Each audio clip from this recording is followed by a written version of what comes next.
Assalamualaikum warahmatullahi wabarakatuh. Selamat pagi anak-anak, bertemu lagi dengan Pak Ilyas. Mudah-mudahan kondisi kita semua tetap sehat dan makin semangat belajarnya ya. Sebelum kita lanjutkan pembelajaran kita hari ini, seperti biasa kita berdoa dulu dengan membaca Ummul Quran surat Al-Fatihah, dengan harapan mudah-mudahan yang kita pelajari hari ini bisa jadi ilmu yang bermanfaat untuk kita semua.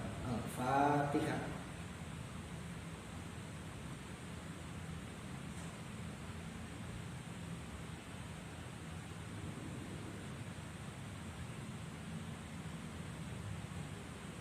Terima kasih, mudah-mudahan harapan kita semua dikabulkan Allah SWT. Amin, amin ya rabbal alamin. Anak-anak, materi selanjutnya kita akan belajar tentang bulan Ramadan. Ya, walaupun dalam kondisi nyata, kenyataannya bulan Ramadan masih kurang sekitar 6 bulan, 7 bulan yang akan datang. Tetapi karena materinya udah sampai bulan Ramadan, makanya mau nggak mau kita akan jelaskan. Walaupun nanti prakteknya masih kurang 6 bulan, 7 bulan lagi. Ya, kita jelaskan pelan-pelan hal-hal yang berhubungan dengan bulan Ramadan. Yang pertama, di dalam Al-Quran surat Al-Baqarah ayat 183 disampaikan, difirmankan oleh Allah, ya ayyuhalladzina amanu kutiba alaikumusyamu kama kutiba alal ladzina min qablikum la'allakum tattaqun. Artinya apa? Kalau di pesantren, kalau di pondok kita artikan satu persatu. Ya ayyuhalladzina amanu, ya ayyuhalladzina amanu, wahai orang-orang yang beriman. Jadi yang dipanggil oleh Allah hanya orang-orang yang beriman. Kutiba alaikumusiyam, kutiba diwajibkan, alaikum kepada kalian semua. Apa yang diwajibkan? Asyamu, puasa. Orang-orang yang beriman diwajibkan kepada kalian semua untuk berpuasa. Kama kutiba, seperti diwajibkannya puasa tersebut, alal ladina, kepada orang-orang min qablikum, sebelum kamu, sebelum Islam diturunkan, dibawa oleh Nabi Muhammad. Jadi umat-umat terdahulu sebelum Nabi Muhammad itu juga ada perintah untuk berpuasa. Buktinya apa? Alladzina min qablikum, Allah berfirman bahwa umat-umat terdahulu itu juga diwajibkan untuk berpuasa. Apa tujuan berpuasa? La'allakum tattaqun, agar kalian semua menjadi orang-orang yang bertakwa. Wah, diartikan lengkap, ya ayyuhalladzina amanu kutiba alaikumusyamu kama kutiba alal ladzina min qablikum la'allakum tattaqun. Wahai orang-orang yang beriman, diwajibkan atas kalian semua untuk berpuasa, sebagaimana puasa ini juga diwajibkan kepada orang-orang sebelum kalian. Apa tujuannya? La'allakum tattaqun, agar kalian semua menjadi orang-orang yang bertakwa. Pak, apa orang bertakwa itu, Pak? Secara sederhana, takwa artinya takut. Agak panjang, takwa artinya takut kepada Allah. Dalam artian yang lebih panjang lagi, bertakwa adalah menjalankan semua perintah Allah dan menjauhi semua larangannya. Artinya apa? Ketika puasa kita bagus, ketika puasa kita benar, maka ketika puasa itu sudah selesai, kita yang berpuasa akan menjadi orang-orang yang bertakwa, lebih mudah menjalankan perintah Allah, lebih mudah menjauhi larangan Allah. Ya, mudah-mudahan ya kan kita semua dijadikan orang-orang yang bertakwa, mudah menjalankan perintah Allah dan mudah menjauhi semua larangan Allah. Amin amin ya rabbal alamin. Anak-anak, berbicara mulai puasa, ya kan? Umat-umat terdahulu dikatakan sudah ada perintah berpuasa, ada kewajiban berpuasa. Makanya jangan heran, selain agama kita, agama Islam, itu di agama-agama lain itu juga ada istilah puasa. Tapi beda cara. Seperti yang pernah Peles baca, orang-orang Kristen itu juga ada istilah puasa. Tapi puasanya berbeda caranya dengan kita. Waktunya juga berbeda. Ada yang berpuasa itu menurut mereka tidak makan yang dari daging. Mereka nggak mau makan dari daging. Mereka menghindari daging. Mereka hanya memakan yang dari tumbuhan. Itu mereka sebut berpuasa. Ada juga yang berpuasa menurut mereka itu tidak seperti kita. Ya kan, hanya sehari gitu aja puasanya. Hanya 1 bulan gitu aja berpuasanya. Ya kan, dari terbitnya fajar sampai terbenamnya matahari enggak. Mereka kalau berpuasa itu 3 hari 3 malam tidak makan, tidak minum. Itu ada caranya seperti itu. Di agama Hindu juga beda lagi. Kalau agama Hindu yang dikatakan puasa itu tidak hanya menahan diri dari makan dan minum, enggak, tapi semua kesenangan itu dikatakan sebagai puasa. Jadi ketika mungkin tidak makan, tidak minum, itu dikatakan berpuasa. Tidak menonton televisi, itu juga dikatakan berpuasa. Makanya jangan heran, di agama itu ada nyepi. Nyepi itu berarti nggak ngapa-ngapain. Ya kan, listrik dimatikan, ya kan, internet dimatikan, jadi tidak ngapa-ngapain. Itu mereka sebut sebagai berpuasa. Agama-agama lain juga sama. Di agama Konghucu juga ada. Yang dimaksud berpuasa menurut mereka 3 hari 3 malam mereka nggak boleh makan daging. Nah, itu menurut mereka.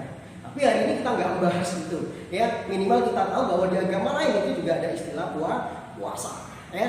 Puasa menurut kita agama Islam, kalau diperhatikan, puasa secara umum menurut bahasa adalah saum, berasal dari bahasa Arab. Saum artinya menahan diri. Jadi semua yang menahan diri, mau ini nggak boleh, ini nggak boleh, itu nggak boleh, ya kan? Itu namanya menahan diri. Berarti kita puasa. Itu secara bahasa. Saum artinya menahan atau menahan diri. Ya. Sedangkan puasa menurut agama kita, menurut agama Islam, ini yang kita pakai. Agama lain punya istilah puasa, biarin. Tapi kita pakai yang istilah di dalam agama Islam. Ya. Menurut agama Islam yang namanya puasa adalah menahan diri dari hal-hal, dari sesuatu, ya kan, dari semua hal yang membatalkan puasa. Jadi kita nggak boleh ngapa-ngapain, nggak boleh melakukan semua hal yang membatalkan puasa. Mulai dari kapan? Mulai dari terbitnya fajar, subuh itu ya, terbitnya fajar, ingat terbitnya matahari, tapi terbitnya fajar waktu subuh itu sampai terbenamnya matahari. Jadi mulai dari terbitnya fajar waktu subuh itu sampai terbenamnya matahari berarti datangnya waktu maghrib dengan niat dan syarat tertentu. Artinya harus disertai membaca niat dan juga ada syarat-syarat yang diberikan. Itu arti puasa menurut agama Islam. Sekali lagi, puasa menurut agama Islam adalah menahan diri, mencegah dari melakukan segala hal, semua hal yang bisa membatalkan puasa. Mulai dari terbitnya fajar waktu subuh sampai terbenamnya matahari waktu maghrib. Artinya kalau selama ini ada orang tua kita yang bilang poso beduk, poso asar, nah itu belum disebut puasa yang sebenarnya. Itu barulah ya mungkin waktu kalian kelas 1, waktu TK diajarin poso beduk dilik, ya kan, puasa sampai duhur dulu, itu barulah ya. Tapi puasa yang sebenarnya adalah menahan diri dari terbitnya fajar waktu subuh sampai terbenamnya matahari, yaitu waktu maghrib. Jadi puasa itu ya sampai puasa maghrib. Lah nanti kalian yang sudah kelas 5 otomatis ya kita doakan semuanya udah kuat semua, mampu semua, sudah bisa melaksanakan puasa secara penuh mulai dari terbitnya fajar sampai terbenamnya matahari. Puasa maghrib siap anak-anak? Oke, bagus ya. Sekali lagi itu yang dimaksud dengan puasa, khususnya puasa Ramadan ya. Selanjutnya ada beberapa hal yang berhubungan dengan puasa Ramadan yang harus kita tahu ya. Kita harus tahu biar puasa kita semakin sempurna, biar puasa kita dikatakan sah. Yang nomor 1, ini tolong diperhatikan, syarat wajib puasa. Pak, siapa aja sih yang wajib berpuasa itu? Bukan semua orang, tidak semua orang. Kalau di dalam ayat tadi sudah jelas, amanu, hanya orang-orang yang beriman. Tapi di sini ditambahin, syarat wajib puasa atau orang-orang yang wajib untuk berpuasa. 1, harus Islam. Kalau tidak beragama Islam, tidak ada perintah, tidak ada kewajiban puasa Ramadan. Jadi yang pertama harus beragama Islam. Yang kedua, berakal. Artinya orangnya itu akal normal. Jadi jangan iri sama orang gila yang tidak puasa. Karena yang wajib berpuasa hanya orang yang berakal. Jadi kalau ada orang yang tidak apa-apa, tidak ada alasan apa-apa, nggak puasa, itu mirip dengan orang yang tidak berakal, sama seperti orang gila. Ingat ya, yang berakal, yang nggak berakal, nggak wajib. Yang ketiga, yang wajib adalah yang sudah balik. Kalau untuk anak-anak kalian yang udah kelas 5, saya yakin rata-rata udah balik semua. Ya, balik itu apa sih Pak? Dewasa menurut agama. Kalau perempuan ditandai dengan sudah pernah menstruasi atau haid, yang saya yakin semuanya, hampir semua lah sudah pernah menstruasi, artinya anak sudah wajib, sudah balik. Yang laki-laki sudah pernah mimpi basah. Ya, itu yang ketiga, itu harus balik. Kalau belum balik tidak wajib. Makanya anak-anak yang masih kecil-kecil, kalian jangan iri dengan adiknya. Dia masih TK, masih kelas 1, malah adik kok nggak puasa. Jangan iri, mereka belum wajib. Tapi kalau udah balik wajib. Ya. Yang keempat, mampu. Artinya kuat. Inilah enaknya Islam, teman-teman. Salah satunya dalam perintah puasa. Ketika dirasa tidak mampu atau tidak kuat, maka Islam tidak memaksa. Contoh, umpama ada orang tua ketika tidak makan apa-apa, tidak minum dalam sehari waktu puasa itu, dia nggak kuat, dia bisa lemas, bahkan dia mungkin bisa pingsan, bisa sakit, maka beliau tidak wajib berpuasa. Atau seorang pekerja yang di tempat sangat panas, melelahkan, capek, beliau wajib kerja. Ya kan, kalau puasa pasti kerjanya nggak kuat, kerjanya lemes, bahkan bisa pingsan dan sakit. Maka Islam memberikan keringanan. Jadi ada istilah yang wajib adalah yang mampu. Yang dirasa tidak mampu boleh tidak berpuasa dengan cara diganti di waktu lain kalau sudah kuat. Ya kan, umpama sakit, nggak kuat kalau nggak makan, nggak minum. Di situ ada keringanan untuk tidak berpuasa. Tapi ingat, wajib mengganti di hari lain. Itu. Jadi yang wajib sekali lagi beragama Islam, berakal, sudah balik dan mampu atau kuat berpuasa. Yang kedua yang perlu diperhatikan, syarat sah puasa. Syarat sah puasa itu artinya apa? Orang yang berpuasa itu dikatakan sah, sukses puasanya secara syariat, iya kan? Dikatakan sah puasanya. Itu yang pertama. Yang melakukan adalah orang Islam. Sekali lagi, bukan Islam berpuasa, yang sah puasanya, ya, harus Islam. Yang kedua adalah mumayyiz. Mumayyiz itu bahasa gampang itu cerdas, ngerti.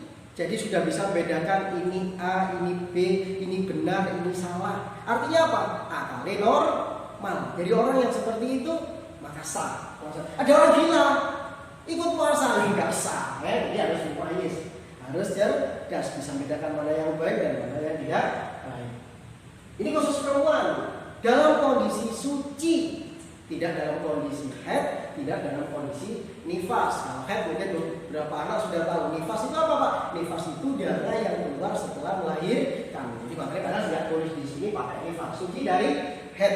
Jadi ketika dalam masa haid, masa menstruasi, maka wanita tidak sah puasanya. Pak kuat, nggak peduli kuat, tapi ketika haid yang tetap tidak sah puasanya. Dan yang keempat, dilaksanakan pada hari tertentu. Jadi puasa itu ada hari-hari tertentu, tidak setiap hari puasa, setiap bulan puasa, nggak ada hari-hari yang ditentukan. Kalau kita puasa ini ngawur, pokoknya puasa gitu aja, ya nggak boleh. Kenapa? Ada hari-hari tertentu yang kita malah dilarang berpuasa. Padahal puasa itu kan bagus ibadah, tapi ada hari-hari tertentu yang malah kita nggak boleh puasa. Makanya harus ngerti. Ya, kita lanjut. Yang ketiga, rukun puasa. Rukun itu apa Pak? Berarti rukun itu yang harus dikerjakan. Rukun itu yang harus dikerjakan saat berpuasa. Ada dua. Yang pertama, orang berpuasa itu harus membaca niat. Nah, untuk puasa Ramadan semuanya pasti udah hafal. Gimana bacanya? Nawaitu shauma ghadin an adai fardhi sahri ramadana hadhihi sanati fardhon lillah ta'ala. Bagus, pintar ya. Kalau udah lupa ya paling lagi kalau mau puasa ya. Jadi harus membaca niat. Yang kedua harus menahan diri dari yang membatalkan puasa. Kalau udah membaca niat mulai subuh sampai nanti maghrib harus menahan diri dari hal-hal yang membatalkan puasa. Itu yang harus dilakukan oleh orang puasa. Khususnya puasa Ramadan, maka wajib membaca niat sebelum masuk waktu subuh. Jadi sebelum puasa dimulai harus membaca niat. Makanya imam-imam tarawih itu membiasakan kita untuk membaca niat setelah baca doa tarawih. Setelah tarawih, makanya jangan lancing, salam langsung lancing hilang. Jangan, ikuti wiridnya, ikuti doanya sampai selesai. Biasanya sama imam dibaca bareng-bareng. Setelah amin selesai, baca bareng-bareng. Waalaikumsalam Farisari Ramadan Habisanati Fardolillah Ta'ala. Artinya apa? Biar tidak lupa membaca niat. Untuk lebih hati-hati dibaca niat setelah sholat tarawih. Boleh? Boleh. Tuh. Selanjutnya yang keempat, hal yang membatalkan puasa. Ada beberapa yang membatalkan puasa, karena saya tulis 3 saja. Ini yang paling kelihatan. Yang pertama, makan dan minum dengan sengaja. Ingat, dengan sengaja. Pak, saya puasa Pak, tapi ketika pulang sekolah waktu itu saya lupa Pak. Ada nasi di meja makan, ada ikannya cocok, langsung saya makan habis 1 piring Pak. Setelah itu saya ingat, oh iya saya puasa. Ingat, yang membatalkan hanya makan yang disengaja. Jadi nanti kalau kamu lupa lagi seperti itu, walaupun habis 1 piring, habis 2 piring lengkap dengan minumnya, kalau memang tidak disengaja, puasanya tidak batal. Jangan kalau terlanjur batal makan lagi, oh jangan. Ya, jadi makan dan minum yang disengaja. Jadi disengaja. Selanjutnya yang kedua, muntah yang disengaja. Memang ada muntah yang disengaja, ada. Mungkin kamu makan jari kamu di mulut akhirnya muntah, itu berarti muntahnya disengaja. Tapi muntah yang nggak disengaja itu mungkin bangun tidur, masuk angin atau habis bepergian, masuk angin tiba-tiba muntah. Nah kalau muntahnya ya disengaja, sengaja keluar, diinginkan keluar, disengaja keluar, ini batal. Tapi kalau tidak disengaja, dia masuk angin tiba-tiba muntah sendiri, tidak batal. Ingat-ingat ya, hati-hati. Selanjutnya keluar dari agama Islam, artinya murtad. Nah ini jarang sekali ya. Kalau puasa di tengah puasa keluar dari agama Islam atau murtad, ya enggak masuk, otomatis puasanya secara otomatis batal karena salah satu syaratnya tadi Islam. Otomatis keluar dari Islam, otomatis batal. Ya itu. Selanjutnya hal yang merusak pahala puasa ini, yang merusak ini berarti puasanya masih sah. Puasanya masih sah, masih boleh dilanjutin. Tapi merusak pahala puasa. Jadi pahalanya habis. Kita tidak dapat pahala apapun ilal ju' wal atos. Hanya dapat rasa lapar, hanya dapat rasa haus. Nah, eman kan? Puasanya nggak batal tapi pahalanya nggak ada. Nah, eman. Makanya diperhatikan ini.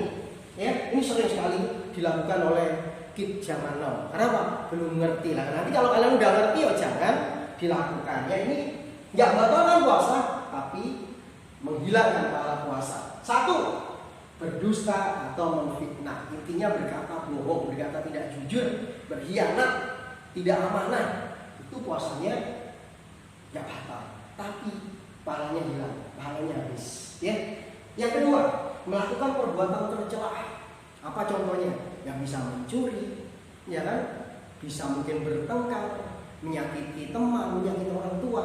Puasanya nggak batal, tapi pahalanya habis. Eman kan? Seharian puasa cuma dapat rasa lapar dan haus. Jangan dilakukan. Selanjutnya melihat gambar atau video orang dewasa, video yang dilarang. Nah, kalau zaman sekarang itu mudah sekali didapat. Makanya banyak ingatkan kalian ini yang udah biasa pegang HP sendiri. Ketika bulan puasa, usahakan siang jangan buka HP. Walaupun awalnya buka untuk medsos, mungkin lihat Instagram, lihat WA, atau mungkin lihat YouTube. Hati-hati, godaan untuk melihat konten-konten yang dilarang itu pasti besar sekali. Kadang aja kita nggak kepingin tiba-tiba muncul, akhirnya melihat. Nah itu, lihat gambar atau video yang dilarang, atau gambar video dewasa. Hati-hati. Makanya di dalam Islam sendiri itu ada satu nasihat, naumu shoimin ibadatun. Naumu shoimin ibadatun. Tidurnya orang yang berpuasa ibadatun, itu dihitung ibadah. Artinya daripada kalian membuka HP kalian, menonton televisi, buka internet, nonton yang nggak benar, yang nggak baik, maka akan lebih bagus jika kalian tidur. Tapi kalau tidur seharian Pak, ya tetap nggak boleh, nggak bagus, ya kan? Tetap tidur itu dinilai ibadah kalau diniatin menghindari perbuatan yang tidak baik. Daripada nonton HP terus, nonton televisi terus, apalagi nontonnya nggak benar, lebih baik tidurlah. Di situ tidurnya bernilai ibadah. Ya, tapi kalau tidur terus, ya puasanya kuat enak itu, habis sholat dulu tidur lagi, habis sholat asar tidur lagi, bangun maghrib enak, ya kan? Tapi nggak apa-apa kalau memang itu dirasa lebih aman daripada nonton yang tidak baik. Tuh, kita lanjut. Selanjutnya biar kita tahu puasa yang wajib itu kapan kita harus puasa. Nih, yang pertama untuk puasa yang wajib adalah puasa Ramadan. Jadi kalau sudah Islam, berakal, balik dan mampu, maka kita wajib untuk puasa Ramadan. Nah, kelas 5 ya hampir semuanya sudah wajib ya. Kalau diperhatikan sudah wajib ya. Selanjutnya puasa nazar. Puasa nazar itu apa? Nazar itu sumpah. Berarti kalian bersumpah. Contoh gini. Umpama ada yang bersumpah, pokoknya nanti kalau saya ya kan bulan Januari nanti sekolah sudah boleh masuk, coronanya udah pergi, saya bersumpah akan puasa 3 hari berturut-turut. Ternyata benar diijabah oleh Allah. Januari nanti semester 2 sekolah sudah masuk, walaupun mungkin harus disip dengan protokol kesehatan, tapi yang bersumpah seperti tadi punya kewajiban membayar puasa nazar karena sudah bersumpah kalau Januari lagi nanti masuk sekolahnya udah janji sama Allah akan puasa 3 hari. Ini namanya puasa nazar, puasa sumpah. Jadi puasanya gara-gara bersumpah sendiri. Atau bersumpah nanti ketika saya lulus dari SDN Puncak 2, saya bersumpah kalau nanti saya bisa masuk ke SMP Negeri 1 Sidoarjo atau ke SMP Negeri 3 Sidoarjo, saya akan berpuasa 3 hari. Ternyata diijabah sama Allah masuk SMP Negeri 1 atau SMP Negeri 3 seperti dalam sumpahnya, maka wajib berpuasa. Namanya puasa nazar atau puasa sumpah. Puasa yang wajib lagi yaitu puasa qadha. Puasa qadha itu mengganti. Ini yang perempuan biasa nih. Di tengah puasa tiba-tiba datang bulan menstruasi atau ya kan otomatis kan libur puasanya, ya kan nggak boleh puasa. Nah selama tidak berpuasa di bulan Ramadan itu dihitung lah ya, dihitung berapa hari. Itu nanti selain pada bulan Ramadan itu harus diganti berapa hari nggak puasanya. Ya itu puasa qadha namanya. Selanjutnya puasa kifarat. Puasa kifarat ini puasa denda. Mungkin karena sebab apa kita melanggar peraturan, melanggar aturan agama, ya kan? Akhirnya didenda. Dendanya berupa puasa. Itu biasanya di haji. Haji itu ada rukun-rukun yang harus dilakukan, ada sunnah-sunnah yang harus dilakukan. Nah, ketika tidak melakukan sesuatu atau rukun yang diwajibkan, dendanya adalah puasa kifarat atau puasa denda. Itu makanya wajib. Karena apa? Itu sebagai gantinya denda. Ya. Selanjutnya, walaupun puasa itu bagus, ternyata ada puasa yang haram, nggak boleh berpuasa. Kapan itu? Yang pertama, puasa pada hari raya Idul Fitri dan Idul Adha. Walaupun kalian merasa kuat, walaupun merasa paling beriman, ingat kalau lagi Idul Fitri banyak jajan biasanya, Idul Adha banyak sate biasanya, itu dilarang berpuasa. Ingat. Idul Fitri, Idul Adha tidak boleh berpuasa. Yang kedua, puasa hari Tasrek. Apa hari Tasrek itu Pak? Hari Tasrek itu 3 hari setelah Idul Adha. Jadi umpama hari ini Idul Adha, kita kan nggak boleh puasa nih. Nah 3 hari berikutnya, ya kan tanggal 11, 12, 13 Idul Adha-nya tanggal 10. Nah, tanggal 11, 12, 13 itu juga tidak boleh berpuasa. Jadi kalau di hari Tasyrik itu total ada Idul Adha tanggal 10, hari Tasyriknya 11, 12, 13, selama 4 hari ini kita tidak boleh berpuasa. Kalau diingat-ingat, walaupun puasa bagus tapi tidak boleh ngawur tiap hari puasa ya. Oke, selanjutnya pada saat bulan Ramadan di samping kita juga diajarin yang diwajibkan untuk berpuasa, ada beberapa amalan yang sifatnya sunnah dianjurkan di bulan Ramadan ya. Di samping pahalanya banyak, ini sangat dianjurkan. Yang pertama adalah sholat taraweh. Apa sholat taraweh itu, Pak? Sholat sunnah yang dikerjakan setelah sholat isya. Ingat, sholat sunnah yang dikerjakan setelah sholat isya pada bulan Ramadan. Hanya pada bulan Ramadan sholat sunnah yang dikerjakan setelah sholat isya pada bulan Ramadan, itu namanya sholat taraweh. Setelah Ramadan atau sebelum Ramadan tidak ada namanya sholat taraweh. Makanya manfaatkan ketika ada sholat taraweh harus semangat. Setelah Ramadan udah gak ada lagi, gitu kan? Ketika nggak ada taraweh semangat, nah nggak ada taraweh lagi ya, jangan gitu kan? Nggak gitu. Jadi ketika waktunya taraweh Ramadanan malah males disuruh taraweh. Pas nggak ada taraweh, tanya mamanya, tanya papanya, Pak, kok nggak ada taraweh? Nggak boleh gitu nah ya.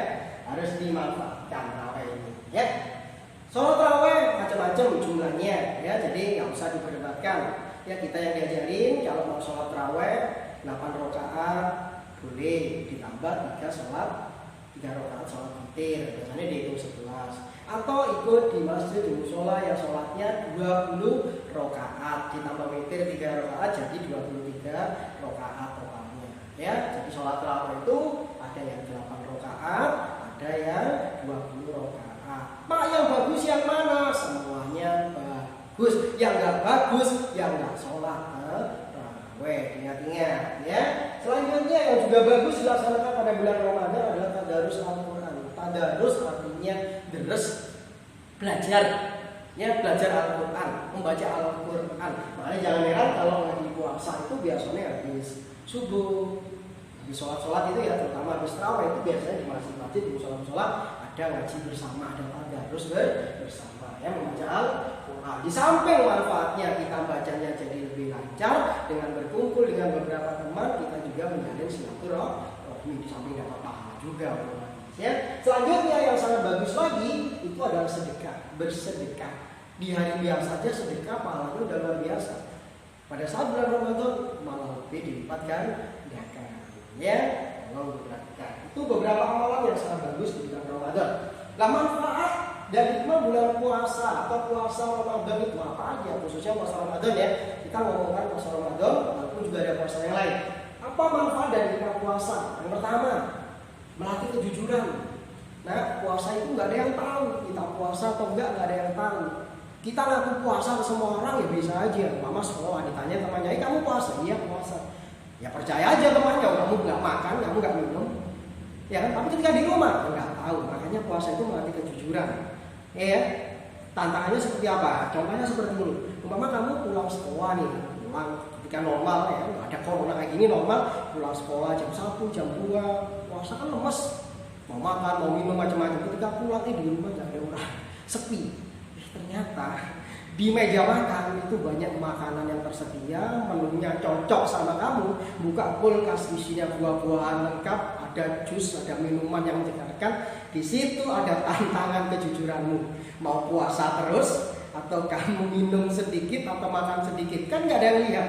Di situ makanya puasa itu juga melatih kejujuran, ya, melatih kejujuran. Yang kedua, dengan berpuasa kita menjadi peduli sama sesama. Kita jadi ikut merasakan, oh gini ya, walaupun di rumah ada makanan, walaupun saya punya banyak uang, punya banyak makanan, tapi gini ya rasanya nggak makan itu ya. Kita jadi ikut merasakan nasib teman-teman kita, saudara-saudara kita, orang di sekeliling kita yang mungkin seharian nggak makan, yang mungkin tidak pernah sarapan, yang mungkin tidak pernah jajan seperti kita. Kita jadi ikut merasakan. Otomatis dengan berpuasa kita menjadi lebih dermawan, lebih punya rasa kasih sayang kepada orang-orang yang ada di sekitar kita. Akhirnya peduli sama sesama. Yang ketiga yaitu sehat jasmani dan rohani.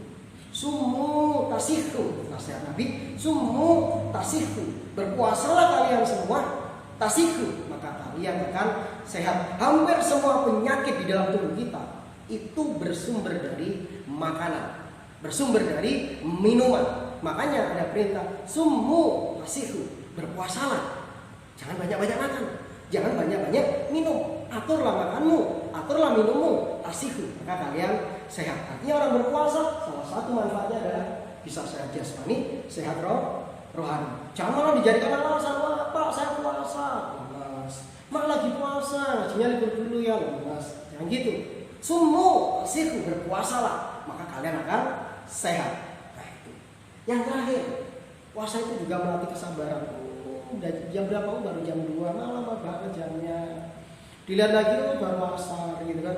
Dilihat lagi baru setengah 4, lama banget. Dilatih kesabarannya. Nah, kita semua harus sabar. Itu beberapa hikmah puasa. Nah, itu anak-anak ya, sedikit penjelasan yang bisa saya sampaikan tentang puasa. Mudah-mudahan dibarengi hidayah Allah dan pada saat bulan Ramadan nanti kita semua diberikan kekuatan, diberikan kemampuan untuk menjalankan ibadah puasa beserta melakukan semua amalan-amalan yang sunnah di bulan puasa. Sehingga suatu saat ketika puasa kita udah benar, ibadah kita udah benar, kita menjadi orang-orang yang bertakwa, mampu dengan mudah menjalankan semua perintah Allah, mampu dengan kuat meninggalkan semua yang dilarang oleh Allah. Amin, amin ya rabbal alamin. Sekian anak-anak yang bisa saya sampaikan, kurang lebihnya mohon maaf. Ihdinas shiratal mustaqim. Assalamualaikum warahmatullahi wabarakatuh.